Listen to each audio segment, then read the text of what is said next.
L'embaràs. L'embaràs és un període que s'inicia amb la fecundació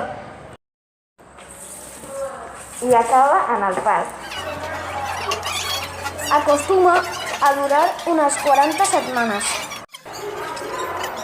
El bebè es transformarà a dins de la mare. Després de la fecundació, l'òvul es va transformant fins a convertir-se en un embrió. Tot el procés de l'embaràs té lloc a les parets de l'úter. Un cop l'embrió està a l'úter, queda envoltat en una bossa anomenada placenta. L'embrió es comunica amb la mare a través del cordó umbilical per on rep l'aliment i l'oxigen necessari per viure.